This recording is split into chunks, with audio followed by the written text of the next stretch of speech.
Hey everyone, it's Tracy here, and I do apologize for a couple of minutes that we did start late. I'm very happy to be joining you today, and I've got so many great and cool things to be sharing with you. So we'll get started, seeing as we've lost a couple of minutes. And please remember, if we don't have enough time for some cool Q&As at the end, we can always reach out on social media, so don't stress too much about that. But let's get started. So today's session is something quite close to my heart, as always, and that's of course Office 365, and it's about co-innovation. And co-innovation is a lot more than just development or integrations. It's of course about the human factor. So let's take a look. And I think first, what I'd love to share with you is the SharePoint conference, which hopefully I'll be seeing a lot of you in 2021 at Vegas. So I've got a couple of sessions there and a great workshop as well. So please keep a lookout for the SharePoint conference and Microsoft 365. Then as well, of course, these things will never be possible without our sponsors. And a great thing about this is that they're also doing good through the sponsorship. So let's take a look, and just very, very quickly for those of you who don't know me, and let me just move this little screen at the bottom. For those of you who don't know me, firstly, I consider myself a Microsoft 365 coach and catalyst, and my life mission and business mission is to facilitate the evolution of human capabilities. Now, I'm born in Cape Town, based in Pretoria or Johannesburg, as most of you might know, the suburbs, and I speak Afrikaans and English fluently and pretty much nothing else except nonsense, I'd say. But I think the craziest thing I've ever done, of course, is also a blog that I wrote every single day for 2 years about Office 365. And just to kind of like finish this off, you'll see that picture there. That's with my favorite motorcycle. It's a 1290 Super Duke KTM, one of them. And I absolutely love to help people, but after that, I love to ride my motorcycles. So that's just a little bit about me. Please remember that there is a raffle, so look out for those details. Lots of cool things. I just want to get that going. So please look out for those. You might be lucky and win some of these very, very cool gifts. And then, of course, as I mentioned, 10% of the funds from the sponsors also go to support community relief, which I think is pretty incredible. So kudos to the guys and everyone who set this up. Don't stress about the couple of minutes that we were late. I'm from South Africa. I speak very fast. So we're going to get through this, and we'll definitely be sharing resources afterwards as well. So let's take a look at what I'll be covering today. So learning cultures, creativity and innovation, then mutualistic symbiosis in Office 365. Of course, staying up to date, and then we'll see how much time is left for Q&A, right? And if we don't get to it, let's not worry about it. It's a wonderful day to be doing incredible things. We can always reach out on social media. Very important always, I have a disclaimer. I don't know everything, but I know everyone who does. So you might be asking me questions that I don't know, but I promise you that I will find out and I will get back to you. So, so don't be afraid to ask, and I won't be afraid.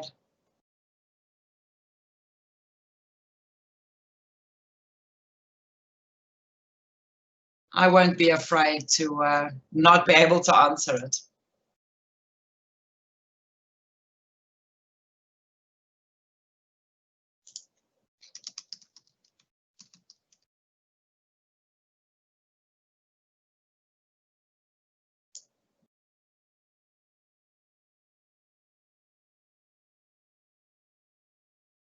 Okay, so learning cultures. Let's get started with learning cultures.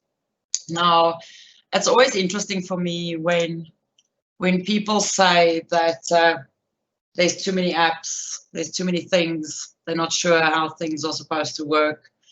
And it's amazing when we have a mobile phone and we have so many apps on there that does similar things, but people still struggle when it comes to Office 365. So I always base it on that as to how we can have different apps, but we can learn to use them well enough to know that things can be applied in certain areas and can be good for certain areas. So the whole learning thing for me comes down to when we learn from home, whether when we learn from a business environment, and that's a very, very important thing for us. Now, if I think about learning from home, I could easily spend hours to try and figure out something new. But when I spend time at working, learning from work, it's a different approach. We tend to think that we're too busy and we don't have time to figure things out. So we definitely have to reapply ourselves when it comes to learn in our own private environments versus that of learning in work environments. Now, based on that, if we had to think that we had to take 5 minutes every day to learn something, it doesn't sound like a lot, right? But that's 4 days a year. And none of us has 4 days a year anymore to actually go and try and go and sit in a classroom and learn something. So try and break up those learning curves, little bits every day. And then it can definitely work for you to achieve something every single day. So it comes down to culture as well. Now, when we look at culture, and I just want to go back, it seems my fish had stopped swimming in the sea. When it comes to culture, it's such a great quote this by Peter Drucker that says, "Culture eats strategy for breakfast." And if we look at what culture does, it's all about how your company is set up and what their focus is and how they think about things. So if I think about my company's strategy or mission statement, it's to facilitate the evolution of human capabilities. Now, I'm only one person in the company, but imagine I had to employ a lot of people. So what would happen if I did that? If I'm only one person, then my focus is to empower and to help people. As soon as I have a lot of people, then the focus becomes just to be successful, because each of those has a specific task that they have to deliver and KPIs, etc. And that's the important thing, is just to make sure that our mission statements or our original mission statement still absolutely applies to those type of things, and that stays our focus, that we don't just focus on success then, and that we realign our strategies with what happens in the KPIs and the job descriptions. So if we look at creativity and innovation, now this is something that I've spoken about quite a lot. And what happens with digital literacy, it's got these 8 pillars, okay, as well, this methodology where it actually looks at applying these certain skills that we need to be digital citizens, okay? So e-safety, cultural and social understanding, collaboration, all of those type of things. And if I look at those and I look at Office 365, and I try and imagine how the different apps and services actually helps us to fulfill those things. So e-safety, cultural and social understanding, so Teams and Yammer, Stream, Power Automate, Power Apps, all of those apps and services helps us to build those skills and also helps us to deliver those skills more efficiently. So that's why the digital literacy skills and the innovation and the inspiration starts when we actually start developing these type of skills. Such a great statement that I've heard so many times is, what if I train everyone and they leave? But what if we don't train them and they stay? That's the big difference. I mean, sometimes we don't want to spend money because we're scared that we're going to lose it, but that's the best investment you can ever make, is to do that. So please remember that people that are efficient, people that have the right skills, people that are enabled are happier employees, and they achieve a lot more, they save money, they don't leave companies, and they don't make other people negative. So investing in your users or in your employees is definitely a very important thing to do. So now let's take, I mean, we've had a bit of a build up now and I've had my say about certain things, but let's take a look at the mutualistic symbiosis in Office 365. So that, of course, is when we have different things that feeds off each other, but in a good way. So if I can take you back quite a bit further than that, if we can go back to older days of SharePoint and how there was different apps and services that kind of did different things. So we had links lists, issue tracking lists, announcements, contacts, custom lists, calendars, the whole thing. And each of those had a specific duty or a role that it played. And if I look at Office 365 these days and Microsoft 365, how all of those things are actually still represented in our apps and services, but they don't all necessarily sit inside of SharePoint anymore. And once you understand that, then maybe you'll understand better how the apps and services work together. If you don't come from an old SharePoint environment, then of course that might not completely make sense to you. So when companies start looking at Microsoft 365, something that's interesting normally is that the first thing they think of is that there's Outlook, there's SharePoint, there's OneDrive, and there's Teams, okay? But I can promise you that it's a lot more than that. Do not forget Office ProPlus, okay? Incredible, incredible features has been released in Office ProPlus. The OneNote, Planner, Yammer, of course, very important, Stream and Forms and Sway, and then let's not forget the Power Platform. So Power Automate, Power BI, and Power Apps. There's a much, much bigger picture than just the things that you might already be working with. Also important for me in these journeys is to make sure that when we look at all those apps and services, for users and employees to understand them better, we have to communicate things a bit better. You have to put these little plans out to say that what are we going to start using for what would the scenarios be? And these are also things that should get updated on a regular basis. This is not going to always be like set in stone. You've got to review this on a regular basis and then make changes to it and communicate it in your company. So that's very, very important for me. Before we start looking at the other apps and services, again, I want to remind you of how important role Office ProPlus plays. And this is just some of the cool things that I use on a very regular basis. And definitely don't want you to forget about those because they do support and they integrate so well with the rest of the apps and services. And of course, without those things that we've used for years, we would definitely be struggling quite a bit. So first up that I do want to just run through is Microsoft Stream. So of course, Microsoft Stream is your internal channel for your videos, etc. And it's just got incredible features in there. I mean, it's even searchable because of the transcripts to find a specific word in a specific video. Now, if I look at Stream, this of course is going into the portal, into office.com. This is what it looks like when you look at a channel with specific videos in it. So I normally use channels with multiple videos in it. This is what Stream will look like if you had to bring it into a Microsoft team as a tab, and that's where the magic starts coming in. It's not just about Stream on its own, it's about integrating it or bringing it into other environments where people already work. Now this is in Teams, as I mentioned. This is, of course, if you look at it by surfacing it on a SharePoint site. So this is on a SharePoint page. This is a whole channel that I've brought in, but you can also just bring in a specific video, of course. Then also, I can bring in Stream on Yammer posts. So that, again, is my integration straight from Stream to bring it into Yammer as an example. So I showed you Microsoft Teams there. This is in Yammer. Now, the next one I want to chat about is Microsoft Forms. So again, not being used maybe by everyone, but it's a great tool for quizzes, for surveys, and all these type of things. So if you go into the portal, you can, of course, share it internal and external. You can also embed it in other apps. And of course, there's quizzes and surveys. It's very mobile friendly, and it even gives you QR codes that you can circulate for people to fill in. I've actually used Microsoft Forms to embed it, to use the embedded code to embed it on my WordPress, on my external website. And it really, really works well. I've used it for my contacts, so I definitely get a lot less spam because I am using Microsoft Forms. If you look at the forms, this is what it'll look like in the web view. So, or if you could think of your desktop view nearly, beautifully responsive in mobile as well. But this is how you can actually integrate it or surface the content on a SharePoint page. So this is a Microsoft form that I've brought in on a SharePoint page. And this is where I've brought in a form on a Microsoft team as a tab. Again, it's about bringing the content in where it makes sense to people to use it.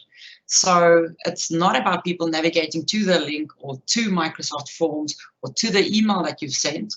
I think that the magic comes in when we start bringing content back into the areas where we work in already. So if we can look at those, just move this across.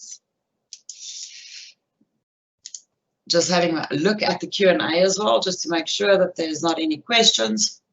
Okay, so if we then look at Microsoft Sway, you'll notice that Sway is an incredible tool to use for, I don't know, think digital content packs, think induction packs, think training material, think new service catalogs. Maybe you have developers and you want to share portfolios on your developers. So Sway is a brilliant tool to use for that. And it really, really works well. So I've used Sway for all my training material. I've used it for any portfolio of services for my clients. As I mentioned, you can share it internal as well as external. And you can also embed it in other apps and sites and use it in other apps and services. So let's take a look at how we can actually embed Sway in Microsoft Forms. In Microsoft Teams. I've got my eye on 3 different screens here, people. Live events is definitely interesting to get used to, but that's Microsoft Sway that is embedded into a Microsoft team by adding it as a tab. Really, really works great for awareness and for campaigns and for training, etc. Again, remember that in a Sway, I can also surface other content. I can surface a Microsoft form in a Sway. I can bring videos in, I can bring audio in, I can bring images in. Really, really incredible, incredible tool. Then, if I look at the Sway as well, I can also bring Sways across to SharePoint. So there you can see I've brought in a Sway on a SharePoint page. I've actually set that Sway to autoplay, which means that whenever someone loads the page, it'll start scrolling through the Sway automatically.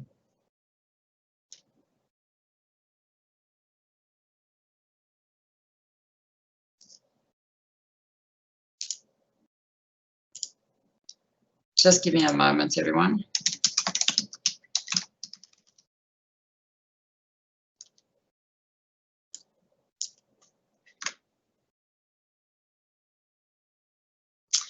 So there's the Sway embedded onto the SharePoint page. Great way, again, for training, for great ways to share induction material, etc. And here you can see is a Sway that's been shared on Yammer as well.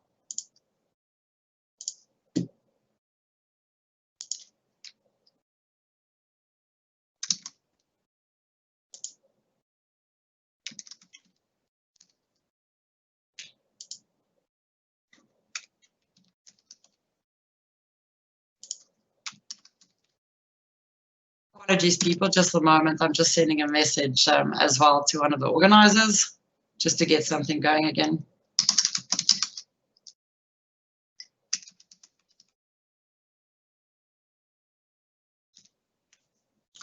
Okay, so there's a Sway that you can see on a Yammer post as well, which really, really works well. I really enjoy using these.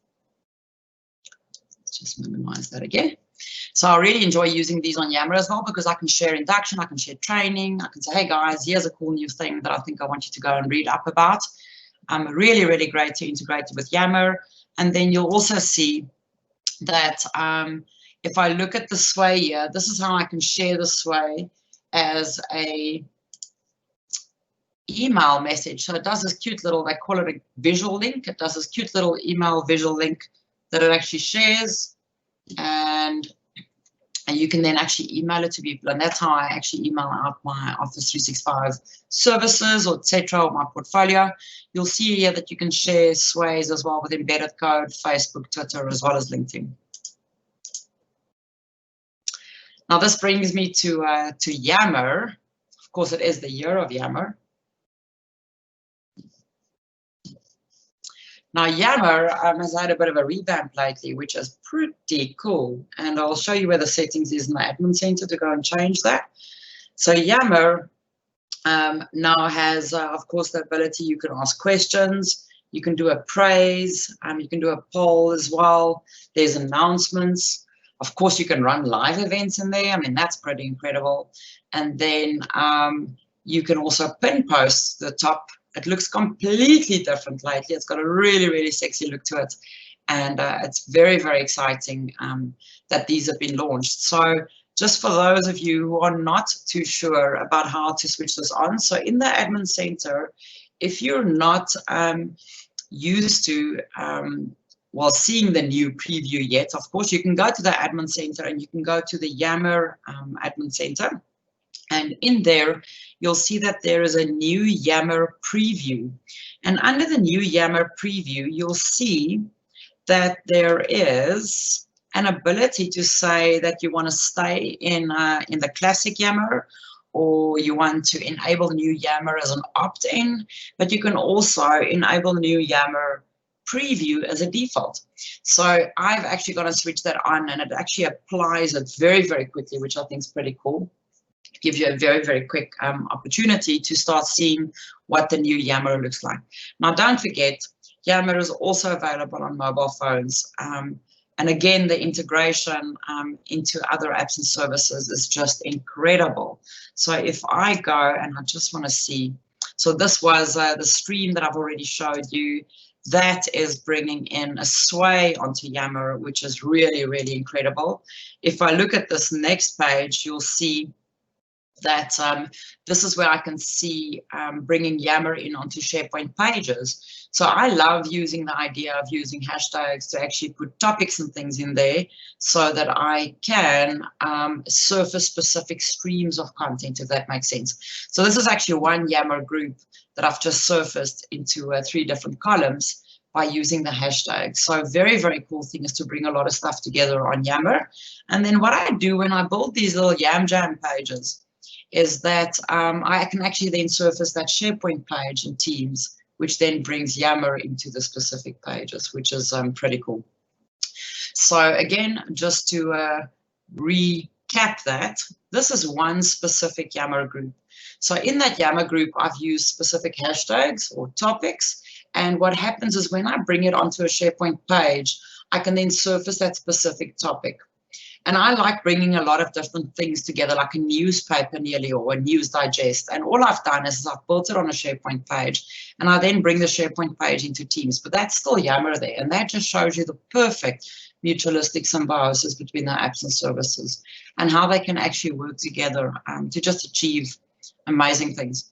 We have to keep on thinking that we have to bring content to where people are. If we can bring the content to where they are, then it really, really works well to make it easier for them, that they don't have to navigate to where the content is. So on this next page as well, you'll see that this is actually the full community site.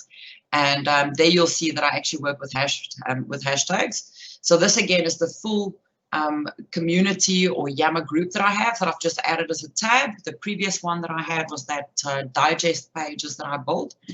And this is a single page that I've actually added in, and it actually works really, really incredible. So then next up, and not least at all, next up for sure is all about SharePoint. Now, SharePoint is absolutely where I got started with all these cool new things. So SharePoint, of course, as well as everyone would know these days, also sits behind Teams, right? But don't forget that SharePoint doesn't always just sit behind Teams. So a lot of your Teams does have a SharePoint site behind it, but SharePoint still runs around on its own as well as communication sites. It's incredible, incredible, incredible tool. And I'll show you some great ways as well as how to stay up to date and how to get inspired with all these wonderful, incredible things in SharePoint. So if I go and I look at SharePoint, you'll see there that, again, I can integrate Stream, Forms, Yammer, Sway, as mentioned already. Of course, the whole Power Platform works together as well, together with SharePoint. And I can even surface other content on there. So again, SharePoint is a hub or a portal that brings a lot of stuff together for us. It doesn't always have to have a team in front of it. So if we go to Microsoft Teams, of course, absolutely not last or not least, but Microsoft Teams is the ultimate user adoption catalyst for me.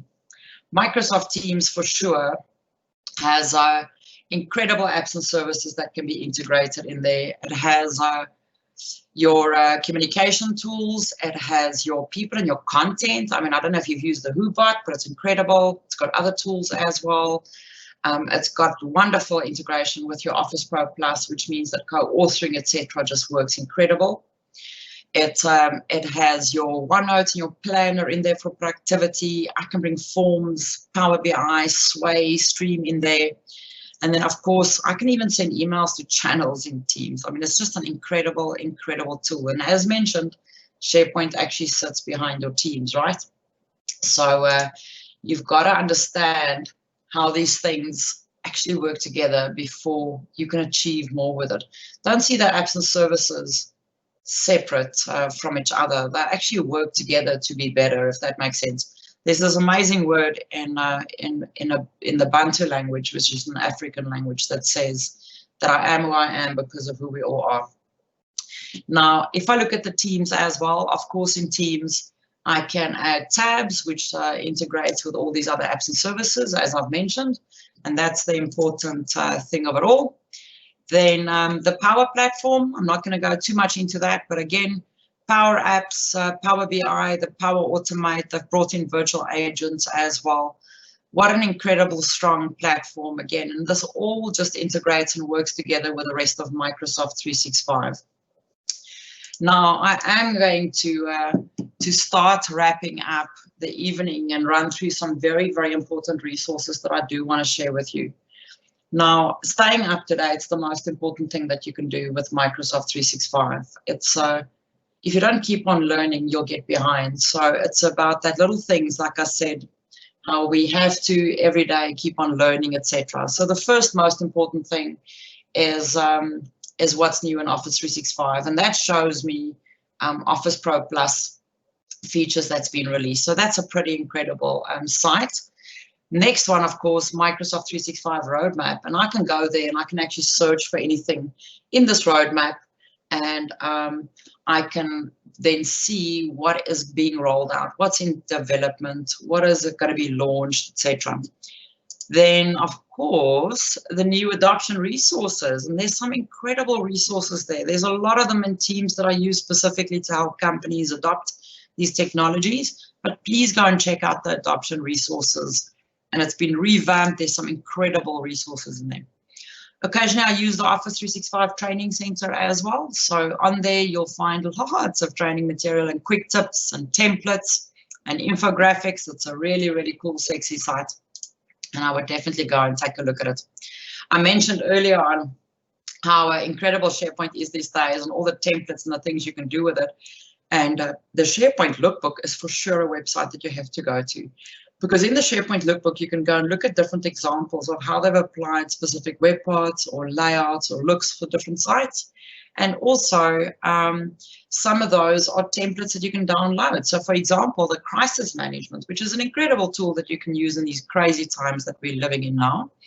And then also the Microsoft 365 Learning Pathway site. So if I go to the Learning Pathway site, you'll see that it's a template that you can actually, if I say download, and then deploy in your own site collection. So an incredible tool to help people to continue learning. It's got learning paths that you can customize. You can customize the site as well.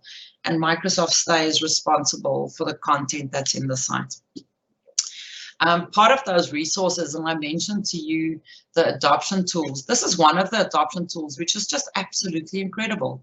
So this specific site, that adoption, has got a flip book. And if you grab that URL, you can actually add it in Teams as a tab, and it's a book that people can scroll through. So that's one of the nicest things I've seen on the adoption and training stuff that Microsoft does. So very, very cool resource that you definitely should look out for. And then this is a very cool one that a friend, Alistair Pugin, actually shared with me recently. And that's the teamsdemo.office.com site. And that, again, you can go grab the URL and add it as a tab in Teams to help people navigate and get used to Teams and understand how things work. Of course, don't forget the help in Teams. You can just go to the command at the top and go /help, and you can find training as well.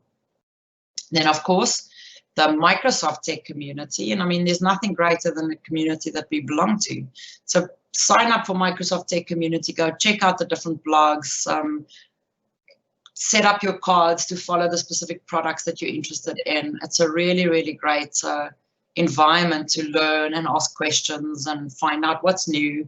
And also what's nice is on the different blog areas, they do a wrap-up or a roadmap on a monthly basis to say what are the new features, what happened in the last 30 days, etc. So it's a really, really cool thing and a nice resource to use. Then, of course, remember all the in-app help.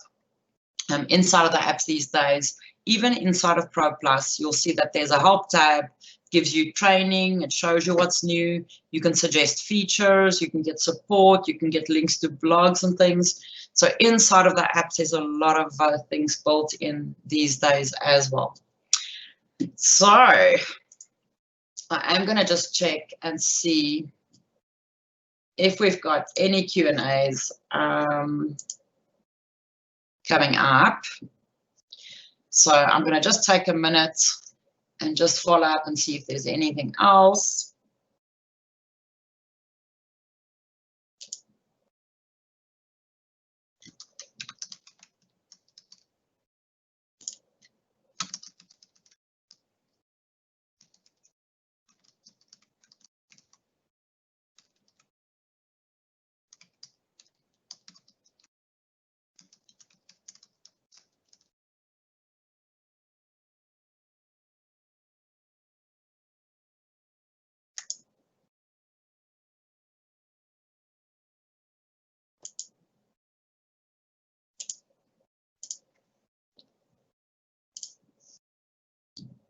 Any questions from anyone? I'm going to just move on to the last bits of the slide. From my side, thank you very much for everyone that's joined. And then, of course, please give feedback to the event. I think it's very important for speakers and for the event organizers to see what there is that we can do to improve things.